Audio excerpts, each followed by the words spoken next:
Menko Polhukam Mahfud MD menyebut Lukas NMB disebut tidak pernah mempertanggungjawabkan penggunaan sejumlah dana operasional di Papua selama ia menjabat sebagai gubernur. Lukas saat ini berada di rumahnya di Papua, namun belum bisa ditangkap karena adanya protes dari para pendukungnya.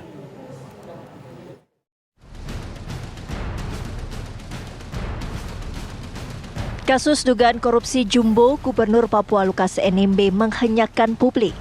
Bagaimana tidak, jumlah uang yang diduga diselewengkan Lukas NMB tidak main-main.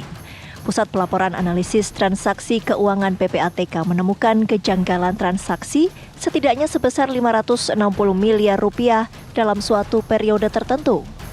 Menteri Koordinator Politik Hukum dan Keamanan Menko Polhukam Mahfud MD menyebut, Lukas diduga menyelewengkan sejumlah dana yang ia kelola selaku Gubernur Papua.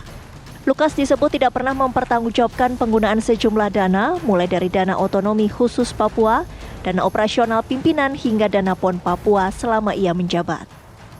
Lukas ini adalah gubernur, itu kan harus mempertanggungjawabkan uang yang diberikan oleh negara. Negara menurunkan uang ke Papua itu ada dalam bentuk APBN biasa, kemudian ada dana otsus ya, dana otonomi khusus. Nah itu sampai sekarang hampir semuanya tidak bisa dipertanggungjawabkan, tapi dari seorang pejabat ada dana-dana aneh yang mengalir seperti itu, dana keluar masuk yang sifatnya ratusan, yang jumlahnya ratusan miliar, dan yang terakhir itu yang dibilang hanya ada bukti gratifikasi 1 miliar, itu 1 miliar itu yang konform, ada bukti pengirimannya, ada pengakuannya, ada saksinya gitu bahwa itu memang gratifikasi.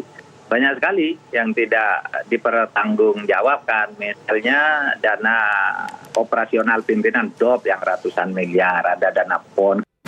Setelah terungkap adanya bukti Lukas menerima gratifikasi sebesar 1 miliar rupiah, Lukas sempat hendak izin berobat ke Filipina.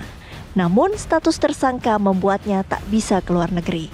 Mahfud menjelaskan, Lukas saat ini berada di rumahnya di Papua, namun belum bisa ditangkap karena adanya protes dari para pendukung Lukas. Informasi terakhir ya sekarang dia masih di Papua, di rumah yang sekarang dikepung oleh para pendukungnya itu, dihalangi kalau ada orang masuk ke sana.